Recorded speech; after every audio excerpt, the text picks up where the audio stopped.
Bom dia, pessoal. Bom dia. Hoje é quinta-feira, falta só um dia para a gente terminar a semana. Claro, além do dia de hoje, né? E nós vamos terminando bem, porque o Brasil finalmente encerrou a sua taxa de alta, o seu ciclo de taxas de juros lá em cima, na estratosfera, porque ontem o Copom finalmente resolveu entender que a economia brasileira está claudicando e que precisa desse incremento. Mas não foi grande coisa não, foi só 0,25 num manancial de 15%, ou seja, foi quase que uma gotinha no oceano.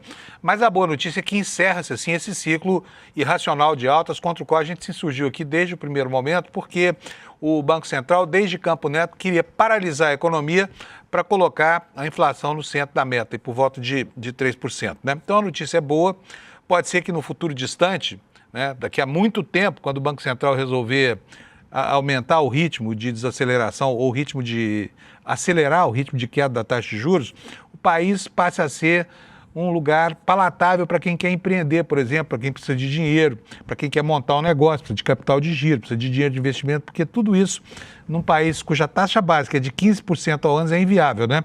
E aí sim nós vamos ver um boom econômico no Brasil. O problema é que essa redução não vai produzir efeitos tão cedo, segundo a avaliação de todos os economistas. Mas, repito, a notícia é boa, né? Vamos começar devagarzinho a voltar para trás. Para ir é rápido, mas para voltar é muito ruim. O ritmo é sempre muito lento. Por quê? Porque o desejo de todo especulador financeiro é ter alguém que pague 15% ao ano para uma inflação de 5%, ou seja, mais de 10 pontos percentuais de ganho líquido ao ano acima da inflação, né? Qual é o lugar do mundo que dá isso, tá? Qual é o lugar do mundo? Nos Estados Unidos, por exemplo, a taxa está muito próximo do zero, considerada a inflação. No Japão, a taxa é negativa, na China é negativa, e a gente aqui tendo que caminhar para uma economia matizada por esse tipo de coisa. Gente, está a maior confusão lá em Brasília, naquelas CPMIs, como se previa o escândalo do Banco Master e também as suspeitas da CPMI do INSS a respeito do Fábio Luiz Lula da Silva, o Lulinha, estão fazendo com que duas posições extremas acabem se encontrando num ponto de conveniência, né, que é o ponto de encerrar as CPMIs que por acaso possam molestar os segredos, né, cujos esqueletos estão fazendo muito barulho nas paredes da República. E é sobre isso que a gente vai ver hoje. E aqui em São Paulo, meu Deus do céu, nós tivemos ontem aqui uma pantomima na Assembleia Legislativa, uma deputada chamada Fabiana Bolsonaro, né? Vamos desculpar aqui, mas é uma completa, não vou falar a palavra, mas é isso aí que você pensou mesmo. De repente, isso, boa, obrigado. Enfim, essa moça foi para a tribuna para fazer o famoso blackface, Jim Crow, que é quando uma pessoa branca, para tripudiar sobre os negros, pinta o próprio rosto de preto, né? Ressalta detalhes como a boca, o nariz, as expressões. Para quê? Para fazer uma crítica à aceitação dos gêneros no Brasil. Foi um espetáculo tão grotesco, nós vamos ver isso aqui hoje, mas é inacreditável que alguém possa se dar o desplante de subir numa tribuna para fazer o que essa moça fez. Será que é o sobrenome que deixa ela assim? Tão, né, disponível para falta de bom senso? Vocês vão ver, vocês não vão acreditar, se é que já não viram antes, tá bom? Esses são alguns dos destaques de hoje. Agora eu tenho uma notícia para vocês que muita gente não vai gostar. Os fãs do Alex Amorim, o Alex essa semana não participa mais do programa, ele está cuidando de compromissos pessoais aí, ele contou isso aqui para a gente ontem. E hoje nós temos o Vitão aqui na direção de TV, pedi muito para ele falar sobre futebol aqui, mas ele não quis, tá? Não gosta de futebol, é igual o meu pessoal lá em Uberlândia. E eu quero, aqui na abertura, antes de passar as informações sobre os destaques das notícias, dizer que a Câmara Municipal de São Paulo finalmente aprovou a mudança do nome de uma rua, a Rua Peixoto Gomide aqui, porque o homenageado por esse nome foi um senador que lá no começo do século passado matou a própria filha porque não aprovava um casamento dela, né? E, enfim, é duro ter uma cidade que é a capital brasileira do feminicídio, um dos países que matam mais mulheres no mundo com o nome de um assassino. E fica aqui a minha sugestão para o pessoal da minha terra, de Uberlândia, porque lá a praça central da cidade se chama Tubal Vilela. É outro feminicida. Matou com um tiro a própria esposa e a filha que ela tinha na barriga, tá? É uma coisa extremamente triste, mas a praça central de Uberlândia por mais uma dessas vergonhas públicas que a minha cidade gosta de passar, se chama Praça Tubal Vilela. Pessoal de Uberlândia, fica a dica, tá? Homenagear feminicida nos dias de hoje, do país que mais mata mulheres do mundo, não tem explicação. Isso posto, como nós não temos hoje o nosso grande Alex aqui para falar sobre futebol, vamos falar sobre... E eu não entendo nada de futebol, como vocês sabem muito bem, então vou ficar devendo para vocês para a volta do Alex, tá? Os comentários sobre futebol aqui. Eu vi o Anderson, que é um dos nossos operadores aqui de videotape, hoje chegando aqui com a camisa do Corinthians, perguntei o que era aquilo. Ele falou, não, aqui tem jogo hoje à noite. Eu falei, então se é hoje à noite, a gente não precisa falar nada disso. Vamos para a meteorologia então, para você saber como é que vai ser o dia. Hoje eu acordei e a minha Alexa falou assim, ó, tempo sujeito a chuvas a partir das 2 horas da tarde. O que eu fiz? Botei a minha roupinha, peguei o capacete, ia indo para a garagem, quando passei pela área externa, estava chovendo. Quer dizer, a Alexa não sabe que chove em São Paulo quando está chovendo. Então está chovendo, vai chover, provavelmente vai chover bastante ao longo do dia. A previsão é de que a chuva aqui na capital do estado de São Paulo fique mais intensa aí por volta das 2 da tarde. Mas esse aí é o mapa que você está vendo aqui do meu lado, é o mapa da meteorologia, é o mapa dos alertas do Instituto Nacional de Meteorologia. Então hoje é um dia em que pode haver chuva grande em toda essa região alaranjada aqui, olha, que vai lá do extremo oeste do Brasil, vem até o litoral do Nordeste, depois baixa, atravessa Minas Gerais, atravessa o Tocantins, atravessa Goiás e vai lá no litoral do Rio de Janeiro e de São Paulo. É justamente pela ação desses fatores climáticos que nós estamos tendo essa chuvinha que me pegou agora de manhã aqui em São Paulo, tá? E agora, gente, eu vou ver aqui como é que está o tempo na capital do seu estado, porque aí você sabe se bota uma blusa, se põe uma camisetinha regata, se não põe nada e sai de casa assim mesmo. Olha, lá no sul, né, nós vamos ter um recrudescimento da chuva. A gente desde ontem tem uma frente fria passando por ali. Eu vou atualizar aqui o mapa para a condição meteorológica da tarde. Olha, vocês podem ver, olha, toda essa faixa aqui no leste do Brasil, que vai do Mato Grosso até o sul e o oeste do Paraná, com ocorrência de chuvas grandes hoje. Em Porto Alegre, a temperatura continua alta, vai chegar a 30 graus, mas não há previsão de chuva, a não ser uma pequena possibilidade do finalzinho da tarde, tá? Em Santa Catarina também vai ser um dia nublado, mas pode chover, a temperatura vai a 28 graus. Em Curitiba vai a 26, a previsão lá é de chuvas isoladas. Aqui em São Paulo, possibilidade de chuva isolada, possibilidade que já se concretiza, que já se materializa, porque como eu falei, já está chovendo, né? Lá no Rio de Janeiro, temperatura em São Paulo hoje, nós vamos a 26, nesse momento nós estamos com 22 graus, portanto não tá frio, né? Mas a temperatura não sobe muito ao longo do dia, vai ficar em 26. No Rio de Janeiro, tempo nublado, mas não chove, temperatura máxima de 32 graus. Em Vitória pode chover, com 32 graus de temperatura. Em Belo Horizonte, a previsão é de nuvens com pancadas de chuva isolada e 27 graus de temperatura máxima. Vamos agora para o centro-oeste brasileiro. Brasília vai ter muitas nuvens durante o dia, vai ter chuva isolada também. O pessoal de Brasília já vai se despedindo da chuva, que daqui a pouco para, né? Para de vez.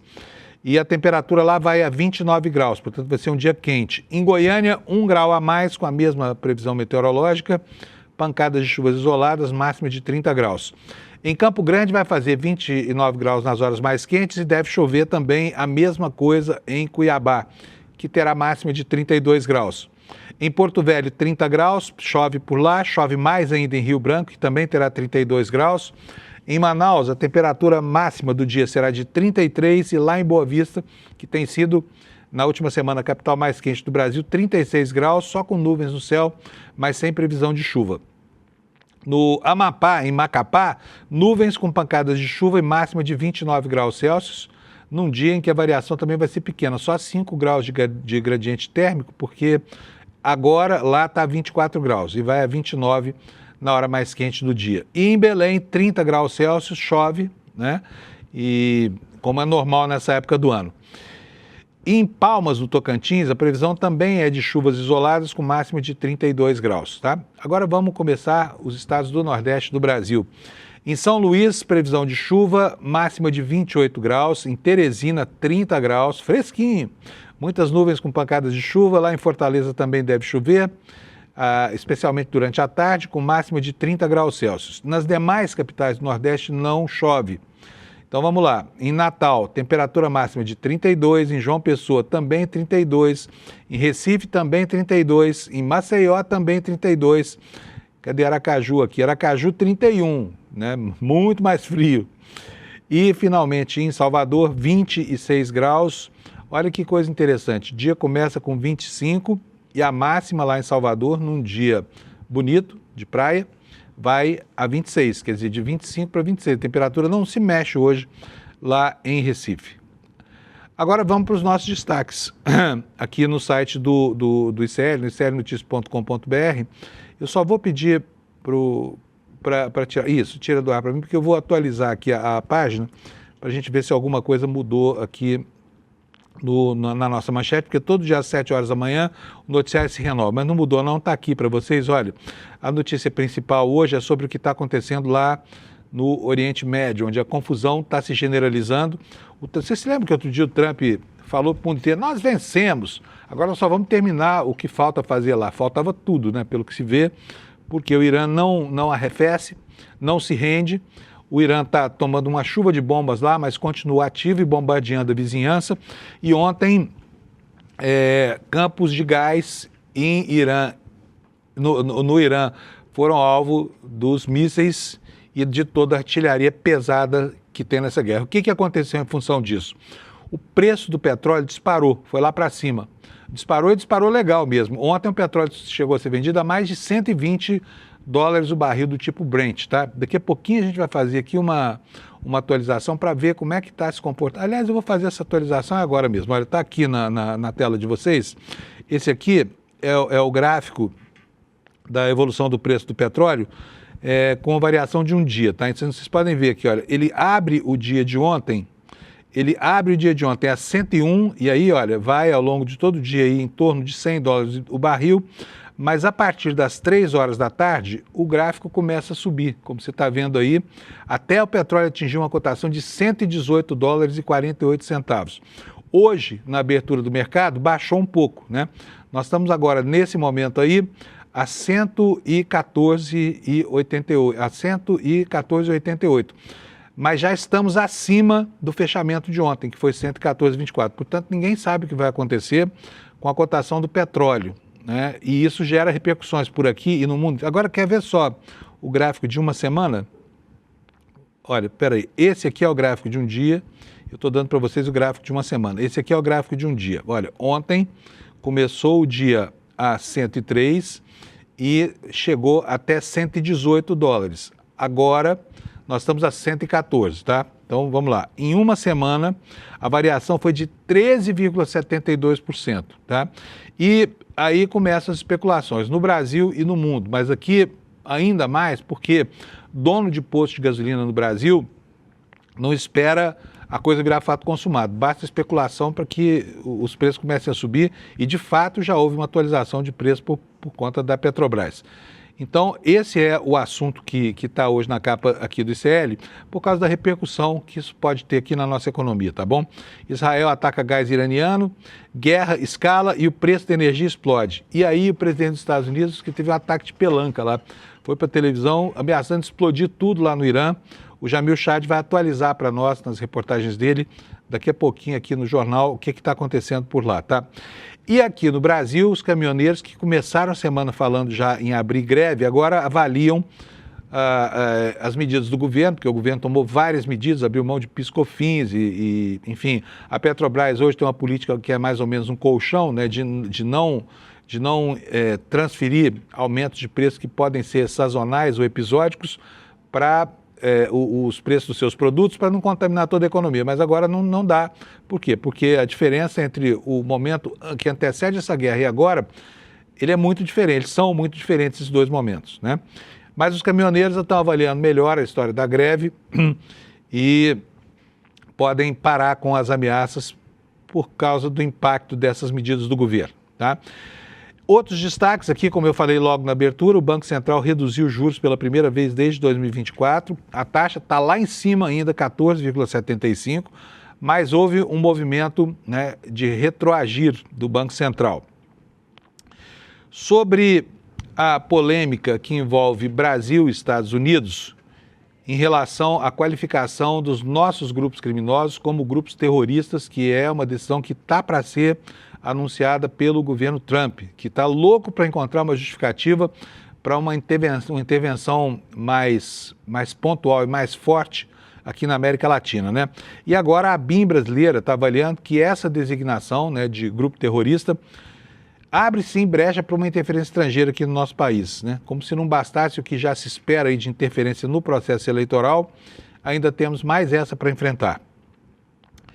Olha, curioso, lá em Brasília aconteceu algo inusitado. Vocês viram aqui que nos últimos dias o ministro André Mendonça dava brava, não quero mais que vaze dados sobre a vida privada do Vorcar. A namorada dele reclamou, com muita razão, aliás, porque os diálogos íntimos estavam vazando e, enfim, e estavam expondo essa moça chamada Marta Graef. Ela tem razão ao reclamar. E tem razão também o ministro André Mendonça, que mandou suprimir desse material o que é do reino da privacidade do casal, apesar de que dessa privacidade saiu muita informação boa para o plano da investigação e também para o plano da política, né? Mas o ministro André Mendonça mandou tirar, só que alguém foi lá na CPMI do INSS e mandou botar tudo de volta. Ordem que veio do presidente da CPMI, tá? Não se sabe se foi ele, se foi um assessor, se foi um pirata, um clandestino, e já o Kleber Lourenço vai contar para a gente como é que foi que os arquivos que o ministro André Mendonça mandou tirar voltaram, né? E estavam lá acessíveis por qualquer pessoa que quisesse dentro do ambiente da investigação da CPMI. Tempos estranhos na Igreja da Lagoinha, hein? Lá em Belo Horizonte a coisa não está boa. Um templo de 14 mil metros quadrados foi fechado, tá? E tudo isso por causa da crise do Banco Master. Era uma igreja vinculada a um banco. Há outras igrejas no Brasil que têm banco, né? A Igreja Universal do Reino de Deus, por exemplo, tem o seu próprio banco. Mas na Igreja da Lagoinha, na cúpula dessa igreja, estava localizado o epicentro da coordenação, principalmente do trabalho sujo desse pistoleiro chamado Daniel Vorcaro, né? O cunhado dele, o Zettel, era um homem profundamente imbricado com a hierarquia dessa igreja. Esses são os nossos destaques. Daqui a pouquinho a gente vai mergulhar no noticiário. E eu já vou convidar o nosso grande Kleber Lourenço, que passou a madrugada inteira apurando notícias aí, para dizer para nós quais são as atualizações. Kleber, bom dia, meu filho. Tudo bem? Bom dia, Panuso. Bom dia, comunidade de CL. Tudo ótimo. E você? Tudo beleza. Vamos lá, Kleber. Quer começar por onde hoje? Pode escolher o assunto aí. O Kleber tem 4 assuntos todo dia aqui, pelo menos. Vai lá, Kleber. Vamos com esse... Para mim é um escândalo, um verdadeiro escândalo essa história da Polícia Federal, que apontou que os dados que foram excluídos e removidos da CPMI do INSS envolvendo o telefone do Vorcaro foram reintroduzidos aos aparelhos e os computadores da sala cofre do Senado, onde estão ali os dados da CPMI do INSS. Nesse caso, porque eu falo que é um absurdo? Porque a Polícia Federal se dispôs a não só fazer o registro para o ministro André Mendonça, que é o relator do caso no STF, como também emitir uma nota pública sobre esse assunto. Então, essa nota pública já dá um indicativo do termômetro de como estão as coisas, com a PF extremamente incomodada com isso, até porque em outros momentos referentes a alegações de que a Polícia Federal estaria fazendo filtros de informações ou outras discussões, a Polícia Federal não se manifestou ou demorou a se manifestar sobre determinados assuntos. Neste caso, eles já se manifestaram ontem, logo após a conclusão dos trabalhos de extração das informações ali e conferência dos conteúdos que estavam disponíveis na sala cofre, e já emitiram essa nota pública. E não só teve a nota, mas apontando para a própria presidência da comissão. Essa comissão, aqui, é extremamente problemática. A gente já falou sobre vazamentos de dados dela, sobre vazamentos de conversas de Vorcaro com a namorada, coisas de foro pessoal que não dizem respeito ao interesse público, até mesmo aquela votação extremamente atrapalhada e confusa também envolvendo a quebra de sigilos do Lulinha e de outros investigados no caso. E agora a gente chega com essa confusão também agora com a Polícia Federal, basicamente reclamando. E essa nota, Panuso, é nada além do que uma reclamação da Polícia Federal e apontando para algo que é extremamente absurdo. A nota é muito clara em falar que essa solicitação veio direto de um pedido da presidência da comissão. Então, eu vou até ler um trecho da nota para ficar claro isso. Durante a ação... Desculpa, Kleber, essa nota é a nota da Polícia Federal, né? Exatamente, a nota da Polícia Federal. A Polícia Federal que está falando isso, tá, gente? Olha só a troca de tapas institucional que isso representa. Vai lá, Kleber. Mais uma vez, a Polícia Federal decidiu fazer uma nota pública aberta à imprensa e a toda a sociedade sobre o assunto. Então, na nota diz: durante a ação foi constatada a reintrodução no ambiente do Senado Federal de dados anteriormente excluídos pela Polícia Federal. A medida ocorreu de solicitação direta da presidência da CPMI à empresa Apple. Então, basicamente, só para a nossa audiência entender, foram removidos os dados, a Polícia Federal fez a extração dos dados, e aí, depois de que tudo isso aconteceu, a presidência da CPMI foi lá e falou: olha, quero os dados novamente. Meio que passou por cima, deu uma volta na Polícia Federal e no próprio STF e pegou de novo os dados que temos. Já sabemos, pelas notícias e relatos também de alguns parlamentares, vídeos de foro íntimo e coisas da esfera pessoal de Daniel Worcaro que nada dizem respeito à investigação, ao caso Master ou aos prejuízos causados pelo escândalo do caso Master. Vale ressaltar também que o grau de absurdo dessa história, porque é o tipo de coisa que eu venho falando desde a semana passada, pode sim abrir brechas para que advogados de Daniel Worcaro não precisem nem se preocupar com uma delação premiada e peçam sim a anulação de todo o caso. Então, olha a gravidade dessas coisas, Panunzio. Pois é, gravíssimo, né? Gravíssimo mesmo. Tá dando uma confusão dos diabos lá, porque, olha, gente, e aí a gente começa a entender como é que isso começa a afetar o noticiário, né? Porque ontem nós tivemos uma edição do Jornal Nacional com relação, por exemplo, à quebra dos sigilos do Lulinha, que foi uma coisa espetacular. Porque, sabe assim, ao tratar do caso, tudo que há ainda hoje de informação que leva a tantas suspeitas e a tantas suposições infamantes, é uma referência, né, em uma comunicação entre o careca do INSS e a Roberta Luskinger, que é amiga do Lulinha, ex-mulher do delegado Protógenes, dizendo o seguinte, que precisava pagar um valor de R$300 mil para o filho do rapaz. Filho do rapaz parece uma metáfora bíblica, né? Todo mundo tem certeza que é o filho do Lula que recebeu esse dinheiro. Ocorre que o Lulinha, que teve o sigilo quebrado por ordem judicial, ele está negando de maneira peremptória que ter recebido qualquer vantagem do careca do INSS, que nunca teve dinheiro da CPI do escândalo do INSS na conta corrente dele. No entanto, trata-se disso em Brasília, a oposição trata disso como se fosse um fato consumado, né? Querendo o quê? Criar fatos para que isso passe a atuar na formação da opinião pública em relação às eleições que vem aí, né, Kleber? E está lá uma troca de tapas gigantesca lá na CPI. Até agora não se provou nada, né? Mas os advogados do Lulinha já admitiram que ele foi a Portugal tratar de negócio lá na área de medicina canábica, levado pelo tal careca do INSS. E agora já não se fala mais em mesada, estão falando em viagens, né? Enquanto o assunto vai andando. Não é isso, Kleber? Isso mesmo, Panunzio. E o mais absurdo lembrando que no dia 9 de março, o presidente da comissão, o senador Carlos Viana, defendeu os vazamentos, dizendo que era correto, que era moral, que era justo. Mais uma vez, esse tipo de atitude vai abrir brechas para que os advogados dos envolvidos no caso Master possam pedir, sim, nulidades ali, entrar com ações de nulidade. Um outro ponto importante, essa confusão toda que vem sendo criada pela própria comissão e, ao que tudo indica, pela nota da Polícia Federal, pela presidência desse colegiado, que é mais grave, dão todos os motivos do mundo para que Davi Alcolumbre, presidente do Senado e do Congresso Nacional, não prorrogue os trabalhos dessa comissão. Há um debate muito grande, ameaças de entrar na justiça para pedir a prorrogação. O Carlos Viana fala que não vai ter tempo hábil para concluir as investigações, que eles precisam apurar muitos conteúdos. Isso é justo, até parlamentares da base governista falam também que o tempo para avaliar todas as informações e investigar o caso na CPMI do INSS é muito curto, que precisariam de uma prorrogação do prazo, mas, diante de todas essas confusões, vazamentos, idas e vindas, isso vem, inclusive, é muito conveniente para Davi Alcolumbre. É fato notório também de que ele é contrário a uma comissão que investiga o escândalo do caso Master, seja como um objeto próprio de investigação, tendo uma CPI própria para o caso Master, seja no caso que já está ocorrendo com CPIs analisando o caso Master de forma complementar, como a do crime organizado e essa do INSS. Então, isso dá de bandeja também para Davi Alcolumbre argumentos para que não renove os trabalhos dessas comissões quando chegar o período de finalização delas. Tá todo mundo querendo sepultar essas CPIs, né?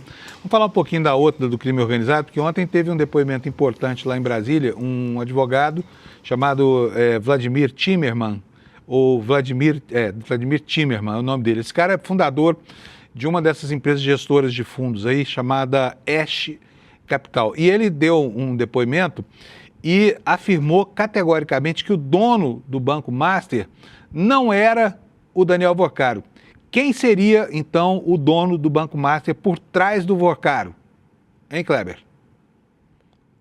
Na verdade, o próprio Vladimir falar sobre quem seria o dono do Master. Vamos colocar o VT para assistir? Acho que melhor do que eu falar é ele próprio dizer quem é o dono do caso Master, do Banco Master. Vamos lá. Saber quem é o dono do Master. Roda para nós, por favor, Vitão. Muito se pergunta do como que o banco inflou o balanço, né? E qual que é a responsabilidade de Roberto Campos Neto em cima disso.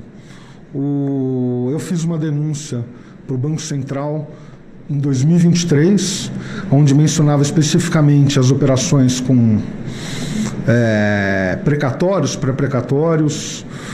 Obviamente não foi exaustivo, mas se tivessem prestado atenção no que eu falei, teriam evitado. 9 dias depois da minha denúncia para o Banco Central, 29 dias depois, é promulgado aquele regramento do Banco Central, que impedia o banco de continuar fazendo o que estava fazendo com precatórios, com títulos de crédito. Mas VT, ele não falou o nome do dono. Na verdade, né? Esse VT ele é sobre a responsabilidade do Banco Central sobre o descalabro do Banco Master. Tem um outro VT que ele fala sobre quem seria o verdadeiro dono do Banco Master. Vamos tentar assistir de novo esse. Então fazendo isso para você que está nos assistindo aí ficar em estado de suspense também. Vai lá, põe o VT para nós, então. Então, o meu sentimento é que é uma pessoa que realmente não sabia nem o que estava acontecendo, né? Foi colocada para ser a cara, para fazer as conexões políticas, mas a operação, eu tenho certeza, eu consigo mostrar a estrutura, caso os senhores desejem, de como que o Tanuri e quais são os elementos que mostram que o senhor Nelson Tanuri seria o dono do banco, sendo que tem que se entender que essa questão é muito maior do que o banco ensina. Você tem um Banco Master, é muito maior. Então, o seu Nelson Tanuri é uma das cabeças. Eu acho que assim, é o mais alto da hierarquia. Quem são as outras pessoas? Eu só posso falar o que eu posso provar. Tá? O fato, Kleber, é que o nome do Tanuri está aí pululando nesse escândalo desde o começo, né? Todo mundo, logo que o Master quebrou, começaram aí as suspeitas de que, na verdade, ele que se financiava por intermédio desses fundos aí da Reag e Companhia Limitada fosse o verdadeiro dono do Banco Master. E talvez isso abra até brecha, né, para incrementar um pouquinho mais as justificativas que levariam até a aceitação de uma delação premiada do Vorcaro, não é isso, Kleber? Isso mesmo. Inclusive, ele não fala só de Nelson Tanuri. Vale ressaltar que nessa fala, e até como a gente viu no VT, ele fala de forma muito clara. É uma das cabeças. E aí ele completa dizendo que ele só pode falar aquilo que ele pode provar. Mas ele reforça que não é só Nelson Tanuri, que haveriam outras pessoas acima de Daniel Vorcaro. E ele ainda fala... no começo do vídeo, ele fala que Daniel Vorcaro não tinha conhecimento do que estava acontecendo, que era só um rostinho ali para fazer ligações políticas, meio que as relações públicas de todo o Banco Master. Mas ele fala de forma muito incisiva. Muito provavelmente Daniel Vorcaro sequer sabia o que estava acontecendo, entende do mercado financeiro. Ele não poupa esforços para fazer essa explicação e deixar muito claro isso. E aí vale lembrar também que no início do mês o ICL apontou, com base em documentos e fontes ouvidas pelos repórteres Flávio VM Costa e Alice Maciel, a possível presença de capital de origem suspeita na aquisição do antigo Banco Máxima, que virou o Banco Master. E aí, segundo a apuração, um dos fundos que ajudou a realizar a compra do Banco Máxima teria como um dos investidores o traficante internacional de drogas, o Oliver Ortiz. Então, temos também... olha como as coisas vão se conectando, porque... Nesse depoimento do Vladimir, ele fala sobre uma das cabeças e deixa muito aberto que sim, existem mais pessoas para além de Nelson Tanuri, acima de Daniel Vorcaro, no caso Master. Que a gente fique logo sabendo quem são essas pessoas, né? Deve ser gente muito graúda, porque afinal de contas, né? Agora, olha só, antes do Kleber dar a próxima notícia, eu quero falar para vocês que a revista Piauí fez uma revelação ontem que bota por terra, que faz desabar todo o castelinho de cartas do presidente da União Brasil, Antônio Rueda, partido que está até o osso metido nesses escândalos, né? Segundo a revista Piauí, Rueda, que dizia que não tinha nada a ver com o Vorcaro, com o Banco Master, que nem conhecia, nunca ouvi falar, advogou em mais de 1.000 processos para o Rueda. Você viu isso, Kleber? Essa denúncia da revista Piauí? Eu vi. Olha, assim, mais uma incrível. vez, como a coisa vai tomando proporção no caso Master, né, Panúncio? É incrível, porque sabe, a disfarçatez desses políticos brasileiros que fazem da mentira a sua arma de infantaria. Sabe, que história é essa? Dizer que Antônio Rueda nunca conheceu?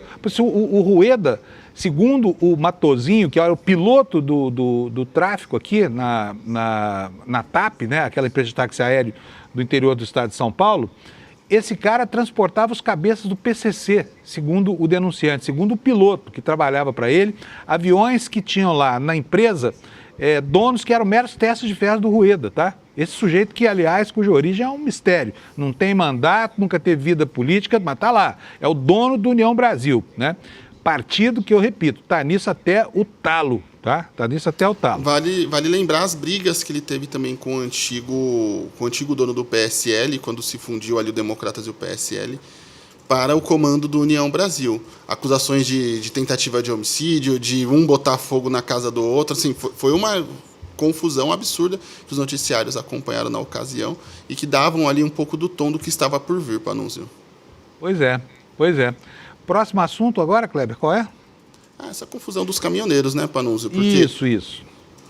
eu conversei com algumas fontes na Advocacia Geral da União e o órgão está mais ou menos como se fosse uma espécie de plano B para caso as medidas atuais do governo não funcionem, eles possam atuar de forma mais incisiva.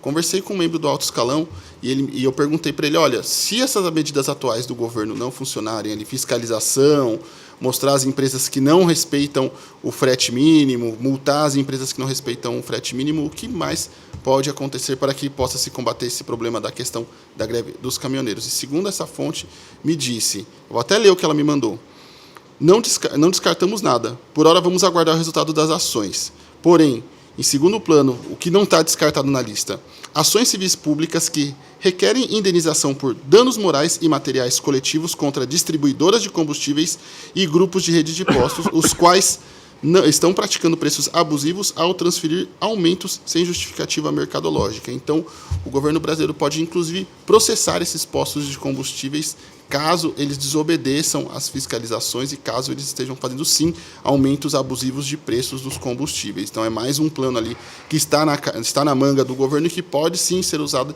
e está a qualquer momento. Tanto é que já está na cartela de ações da AGU entrar com essas ações, caso seja necessário, Panunzio.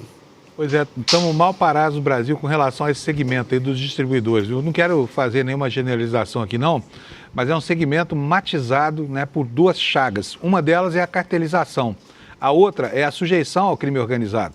Quando não são de bandidos, os postos de gasolina são de cartéis. Em Brasília, por exemplo, é um cartel lá, um aumenta, todo mundo aumenta na mesma proporção. Isso vem sendo dito há décadas e não se toma providência contra isso. A ANP nunca foi capaz de dar uma resposta à sociedade no sentido de desmantelar esses cartéis. Não é possível que um segmento quase todo seja dominado por péssimas práticas de mercado.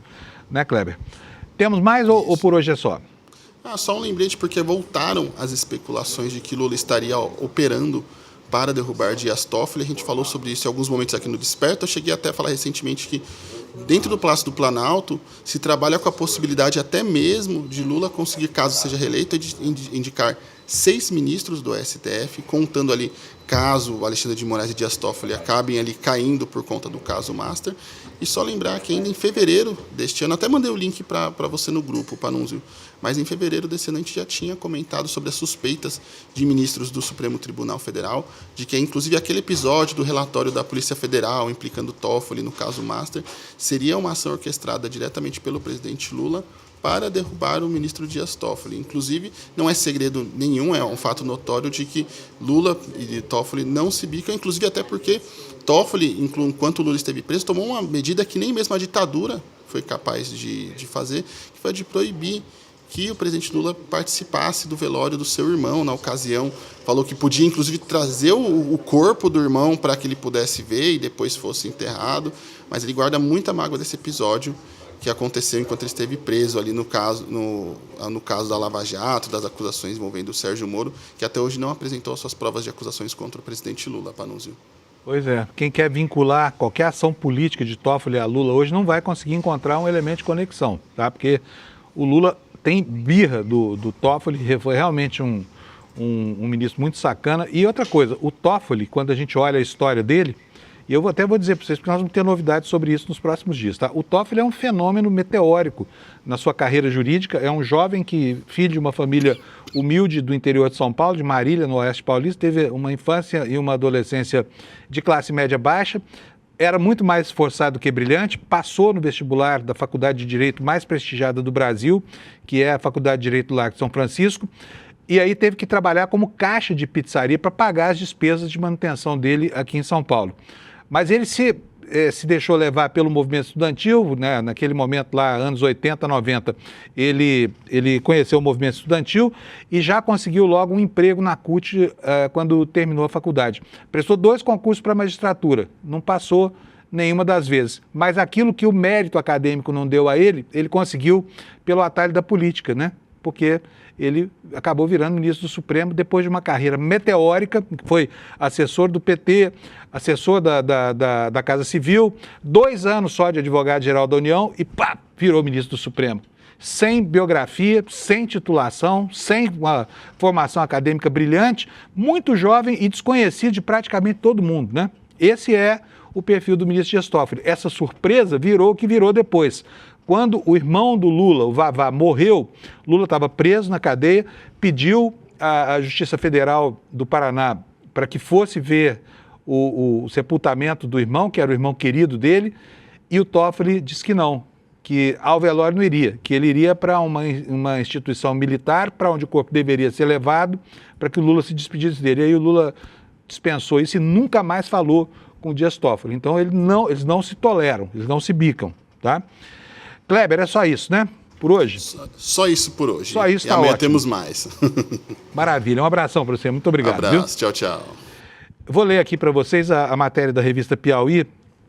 A matéria está aberta na internet, você pode ir lá ler, porque a matéria é uma matéria longa e muito importante, tá? E olha, Antônio Rueda advogou para o Banco Master. Eu preciso dizer para vocês que esse sujeito que você está vendo aqui do meu lado tinha dito que não conhecia Vorcaro, tá? Não tinha relação nenhuma com Vorcaro, né? Aí as coisas começam a dizer, mas é uma disfarçatez, porque esses caras acham que o comportamento deles não deixa rastro. Como assim? O cara é advogado, tem procuração do sujeito, está atuando por ele numa miríade incrível de processos. Eu falo, não conheço, tem nada a ver com isso. Sinal de que a relação não deve ter sido uma relação muito defensável moralmente, porque senão, né, qual é o advogado que nega? Não, realmente eu trabalhei para aquele cara lá, fui advogado dele, isso até eu qualificaria. Afinal de contas, advogado vive de cliente, situação difícil, né? Mas eu vou ler para vocês aqui a matéria da revista Piauí, tá? Um trechinho só. Antônio Rueda advogou para o Banco Master, presidente da União Brasil, que até ontem negava ter relações com Daniel Vorcaro, teve que admitir, a revista Piauí, que o escritório dele fez mais de 1.000 audiências, 400 acordos para o Banco do Vorcaro. A reportagem nos conta o seguinte: o envolvimento do presidente da União Brasil, Antônio Rueda, com o Banco Master é maior do que se sabia até agora. Documentos judiciais obtidos pela revista Piauí mostraram que ele e a irmã dele, que se chama Maria Emília de Rueda, advogaram pessoalmente para o banco de Daniel Vorcaro em pelo menos 2 ocasiões entre 2023 e 2024. Agora, tá? No auge da ação estelionatária desse banqueiro. A assessoria do político confirmou que o escritório da família Rueda e Rueda defendeu o Master na justiça. Não informou o número de processos nem em quais deles Antônio Rueda atuou diretamente, mas disse que foram dezenas de pareceres e centenas de reuniões, incluindo mais de 1.000 audiências, cerca de 20.000 protocolos e aproximadamente 400 acordos em ações relativas ao Banco Master. Segundo a nota, trata-se de uma atividade profissional legítima, regular, plenamente compatível com o exercício da advocacia no país. Tá bom, mas se era, então me explica, por que vocês negaram até agora? Sabe? Por quê? Qual é o sentido de uma negativa quando as coisas podem ser claras e tranquilas. É óbvio que isso é indício de que nem tudo é tão claro e tranquilo quanto se pretende colocar, né?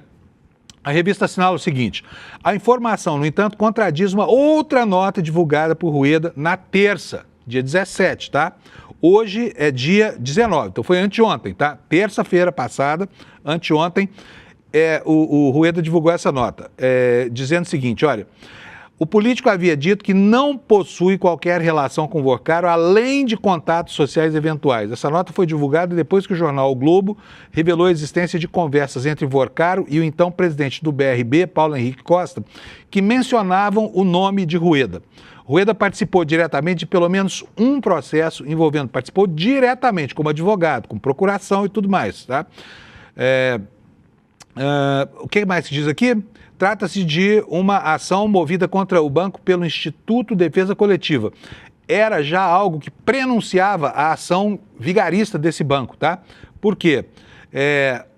Esse instituto, chamado Instituto Defesa Coletiva, entidade sediada em Belo Horizonte, ele advogava por direitos dos consumidores. E no processo, o Instituto pede que o Master pague uma indenização de 48,5 milhões de reais por ter contratado crédito consignado para clientes sem que eles tivessem autorizado.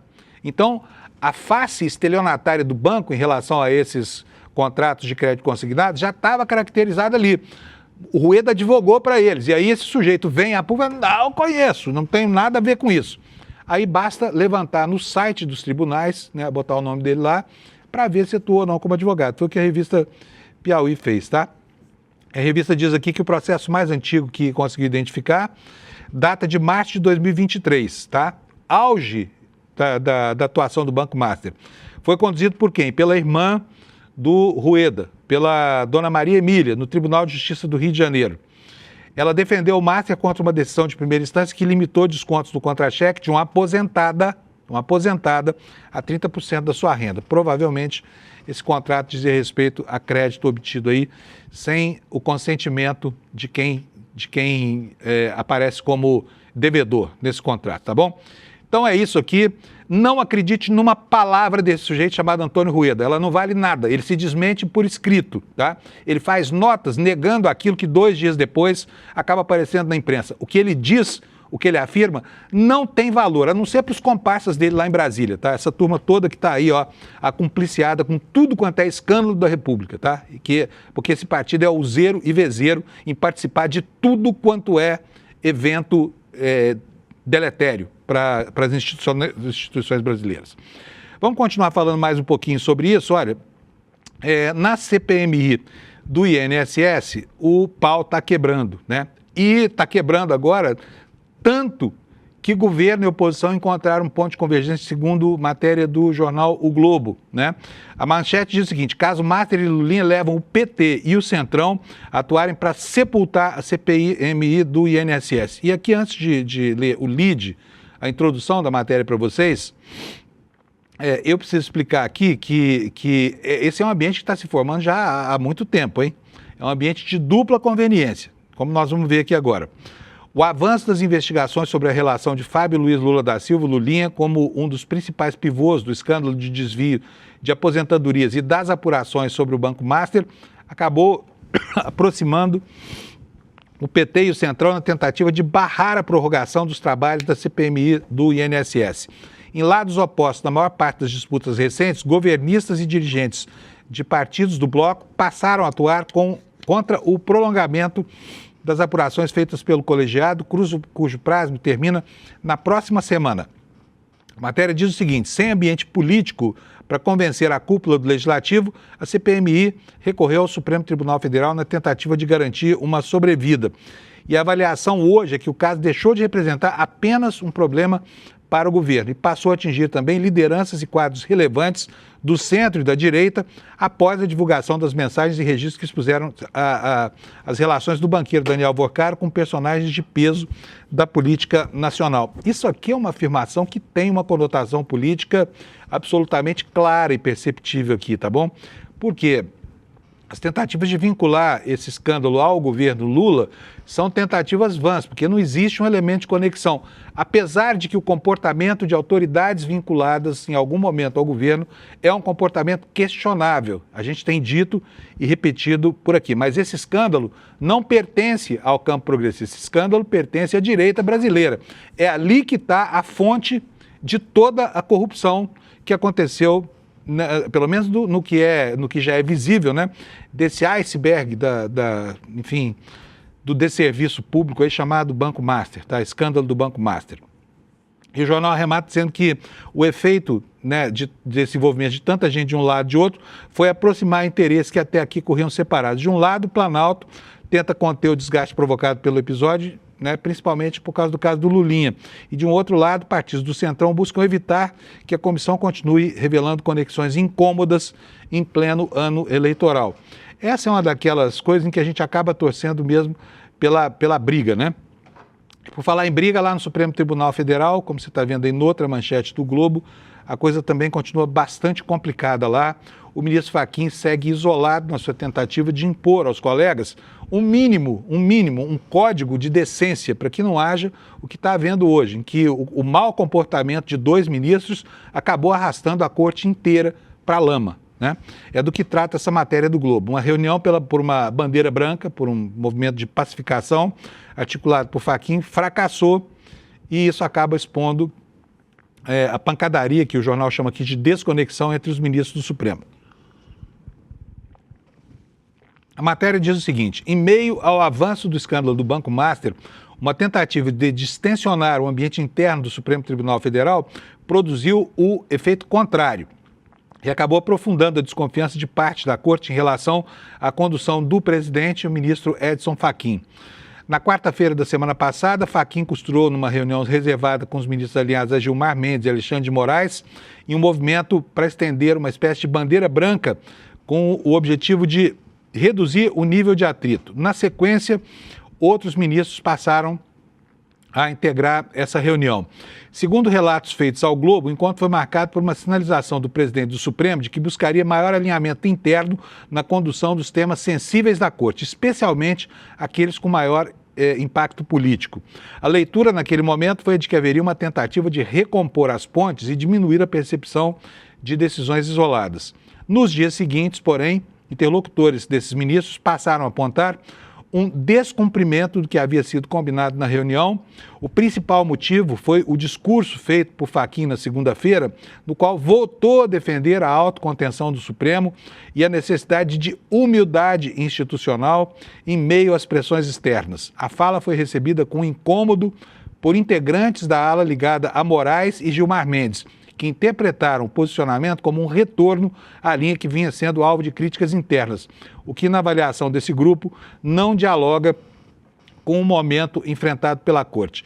Reservadamente, ministros passaram a dizer que o problema deixou de ser apenas divergências pontuais sobre a pauta conduzida por Fachin e, para esse grupo, há hoje uma percepção mais ampla de desconexão entre a presidência do Supremo e o restante do tribunal. De acordo com relatos feitos à reportagem, há uma avaliação de que o presidente deveria fazer uma defesa mais incisiva da Corte. Agora me responda, você que está me assistindo aí, como é que vai arranjar algo nesse momento da história? Não estou me reportando ao momento do golpe, a apuração do 8 de janeiro, nada disso, mas nesse momento, qual o argumento que qualquer ser humano desse país verdadeiro, né, vai buscar para fazer uma defesa do comportamento da Suprema Corte? Zero. E a crítica aqui, ela é construtiva, por mais dolorida que seja. Porque sem expurgar certos vícios aí, certas faltas de decência de alguns ministros, não é possível que a instituição recupere o prestígio que tinha até outro dia e que acabou perdendo, né? É isso aí, gente. Olha, por falar em briga, em coisas, nesse ambiente hostil todo, eu vou fazer uma pausa aqui de 2 minutos, porque eu preciso mostrar para vocês algo abominável que aconteceu ontem na Assembleia Legislativa do Estado de São Paulo. Fiquei chocado quando eu vi isso, sabe? Uma deputada chamada Fabiana Bolsonaro, né? Imagina, sobrenome já diz tudo. Sobe à tribuna, pega uma tinta preta, pinta o rosto, né? Fazendo uma pantomima blackface, que é algo extremamente racista, para falar de política de gênero, tá? Para falar sobre problemas de gênero. Vocês vão ver agora, vocês não vão acreditar. Então eu vou pedir ao Vitão, roda para mim, por favor, esse vídeo. E você que está aí assistindo a gente, para um pouquinho seu café, senta para ver a palhaçada que essa deputada fez. Roda para nós, Vitão. Vocês estão vendo? Eu sou uma mulher branca. Eu tive os privilégios de uma pessoa branca em todo o decorrer da minha vida. Não. Então aqui, eu pergunto para você. Eu sendo uma pessoa branca, vivendo tudo que eu vivi como uma pessoa branca, agora aos 32 anos decido me maquiar, me travestir como uma pessoa negra, me maquiando e deixando só o fora aparecer. E aqui eu pergunto, e agora? Eu virei negra? Eu senti o desprezo da sociedade por uma pessoa negra que jamais deveria existir? Eu te pergunto, você que está me assistindo, eu me pintando de negra, sinto na pele a dor que uma pessoa negra sentiu pelo racismo, por não conseguir um trabalho, um emprego. Eu tenho uma tia, inclusive, que antes dos anos 90 foi atrás de um emprego, e ela é negra. E ela disse que na entrevista de emprego, ela foi ótima. Mas aí, o pessoal que estava fazendo a entrevista disse o seguinte: você é ótima, eu gostaria muito de contratar você, mas você é negra, e aqui a gente não contrata pessoas negras. E aí eu te pergunto, eu tô negra agora? Eu tô sentindo as dores de uma mãe que tem um filho que sofre tudo que sofre na rua por ser negro? Não é isso? Não é essa a luta? Aqui, eu quero justamente mostrar. Não adianta eu me maquiar, eu não sei as dores que vocês passaram. Não adianta eu fingir algo, eu não sei as dores que as mulheres negras lá, naquele evento que tiveram, do governo federal, sentiram quando dormiram no estábulo. Mas agora eu não sou negra. Eu estou pintada de negra por fora. Eu não tenho nem palavra para descrever uma coisa, uma palhaçada tão grande como essa. Essa moça é completamente desprovida de desconfiômetro. Isso que ela fez reproduz o pior do segregacionismo norte-americano, quando essa história de blackface, que era uma pantomima muito, mas muito pejorativa mesmo, era usada para ridicularizar negros nos palcos americanos, né? E, inclusive, as chamadas leis Jim Crow, que eram as leis segregacionistas, ganharam esse nome Jim Crow por causa desse tipo de coisa, desse tipo de espetáculo. Eu sugiro a essa deputada totalmente fora da casinha que da próxima vez vista, né, o capuz da Ku Klux Klan, porque assim vai ficar mais claro o que ela pretende comunicar. Eu estou vestindo um negócio da Ku Klux Klan. Isso não significa que eu não seja uma boa cristã. Sabe? Que ideia ridícula, que comportamento racista execrável. E olha, essa imagem devia ser reproduzida por aí. Acho até que você devia fazer vou pedir aqui para a nossa produção fazer um corte disso, para que você possa espalhar isso por aí, para mostrar o que é que não se deve fazer com o mandato parlamentar, tá? Como é que uma pessoa, de maneira abjeta e muito clara, usa um artifício racista, porque ela deve ser racista, para fazer essa crítica que ela tentou fazer. Que coisa horrorosa isso. Então fica aqui o meu protesto, eu espero que você tenha ficado indignado também, pedindo já desculpa por ter atrapalhado a digestão do seu café da manhã. Pessoal, olha, nós temos aqui informações da guerra, nós temos pouco tempo para falar sobre ela, então vou falar já porque o Jamil está trazendo para nós um relato aqui no iclnoticias.com.br do que aconteceu ontem lá, algo que afetou a economia mundial, porque mais uma vez repercutiu no preço do petróleo. Israel atacaram campos de gás, a guerra escalou e o preço da energia explodiu no mundo. Como a gente viu, a alta ontem foi de quase 10%, né? E subindo, tá? Vou ler aqui para vocês o lead da matéria do Jamil, que nos conta o seguinte: numa noite que marcou uma escalada inédita na guerra do Oriente Médio, Israel lançou ataques contra a maior reserva de gás natural do Irã. O gesto levou os militares de Teherã a retaliarem o principal depósito de energia do Catar e um dos maiores do mundo. A intensificação temida pela diplomacia internacional fez o preço do gás natural sofrer um aumento de 30% em apenas poucas horas na Europa. O gás natural lá é extremamente importante, né? Porque o gás natural não apenas produz energia, ele também aquece as casas, ele serve para fazer a comida, serve para um monte de coisas. Mas durante a madrugada, Israel atacou os campos de gás de Parsul, no Irã, e um dos maiores do mundo. Essa foi a primeira vez que, num conflito iniciado em 28 de fevereiro, a infraestrutura de energia do país persa foi alvo de uma ofensiva. Todo o campo que está entre o Irã e o Catar contém cerca de 1 trilhão e 800 bilhões de pés cúbicos de gás utilizável. É o suficiente para suprir as necessidades mundiais sozinho durante 13 anos, tá? E aí, como resposta, Teherã lançou intenso ataque contra instalações de energia de aliados dos Estados Unidos no Golfo. O principal dele foi Ras Laffan, que é uma área industrial no Catar que abriga o maior centro de processamento de gás natural do mundo. Trata-se de uma das maiores instalações de exportação de gás natural liquefeito, causando danos extensos e aumentando as preocupações com o fornecimento global de energia. Mísseis e drones ainda foram lançados contra refinarias na Arábia Saudita, nos Emirados Árabes e no Kuwait. E, bom, então a guerra escalou, nós tivemos isso, eu já mostrei para vocês a repercussão nos preços do petróleo hoje, e um ator mundial super importante, toda vez que tem uma guerra, eles são chamados, sabe? Por favor, me ajuda aí, companheiro, use isso assim. Dessa vez eles aceitaram. Vocês vão ver que coisa engraçada. Olha, tem coisa assim, eu não tenho nada contra os argentinos, tá? Eu gosto muito de tirar um sarro deles no futebol, mas eu tenho maior apreço lá, acho Buenos Aires uma cidade linda, eles são cultos pra caramba, mas o presidente que eles elegeram é um tipo bastante ridículo, né? Olha só o que o Milei quer fazer, Milei, minha mulher fica me corrigindo toda vez, o Milei quer fazer com relação à guerra no Irã. Tá aqui, olha, manchete no portal G1 da Globo, né? Porta-voz de Milei diz que a Argentina pode dar apoio militar aos Estados Unidos em guerra no Irã, caso o Trump... Claro! Imagina se os Estados Unidos vão conseguir ganhar essa guerra sem o apoio da Argentina. É preciso lembrar aqui que no século passado a Argentina se meteu em uma confusão de grande repercussão mundial, que foi a questão das Malvinas Falklands, né? E tomou uma surra memorável. Não sei se o Trump vai ligar para o Milei. Para o Milei, aliás. Não sei se o Trump vai ligar para o Milei.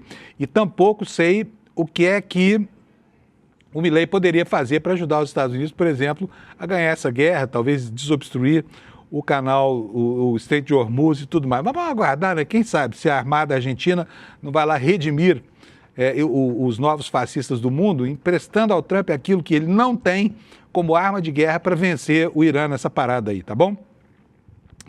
Olha aqui, mais uma de deputado bolsonarista para vocês aí, tá? São 7h57, vai ter que ser rapidinho. Deputada bolsonarista atua contra ensino de cultura africana e indígena.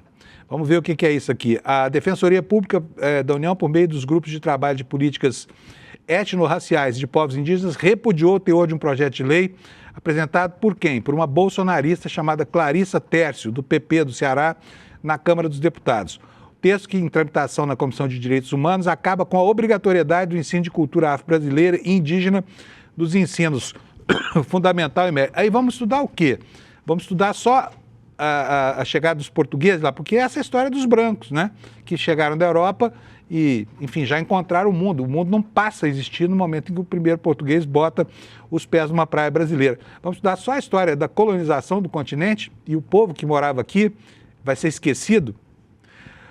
Olha, a matéria fala o seguinte: hoje o estudo de cultura afro-brasileira e indígena integra a Lei de Diretrizes e Bases, que define o conteúdo que deve ser ensinado nas escolas do país. A inclusão dos dois temas no currículo é obrigatória e ocorreu em 2003 e 2008, respectivamente. O projeto dessa bolsonarista torna o comparecimento dos alunos às aulas sobre os dois temas opcional e cria uma série de entraves, como a obrigatoriedade de que os pais sejam comunicados previamente por meio de comunicados circulares ou outras manifestações formais sobre a realização de atividades com conteúdo histórico-cultural, festas culturais ou expressões religiosas. Mas que beleza! Estamos bem de deputado no Congresso Nacional, hein? Fala sério. Com isso eu encerro o jornal de hoje. Deixa eu perguntar aqui para minha galera aqui se nós vamos ter hoje o dado da audiência, porque eu tenho sido bypassado aqui ao longo da semana sem poder apresentar a audiência. Temos, Vitão? Tá bom, beleza. Não vamos ter, não. Amanhã eu mostro a audiência para vocês. Mas tá boa, do mesmo jeito, todo dia. Eu agradeço a sua participação. E, bom, olha só.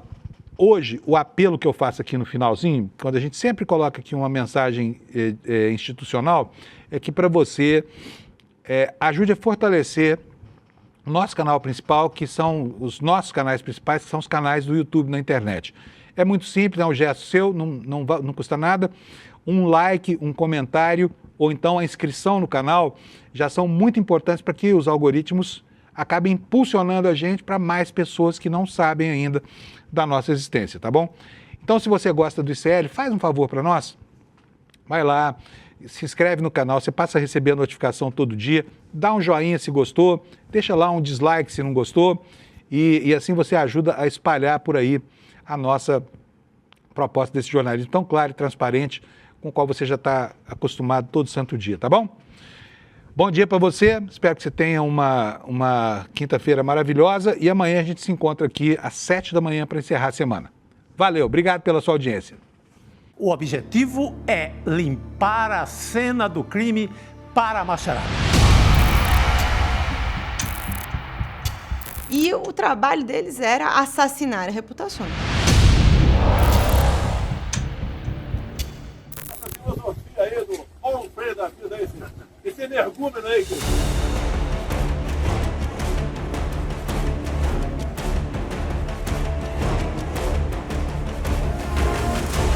A família Bolsonaro tinha todo um esquema montado para atacar opositores virtualmente. Mas se a gente for lembrar, foi exatamente essa estrutura de questionamento que colocou em xeque as eleições de 2022. E deu no que deu. Para quem ainda não entendeu, isto é uma guerra de narrativas. E nos campos de batalha, as máquinas de moer reputações estão sempre à espreita.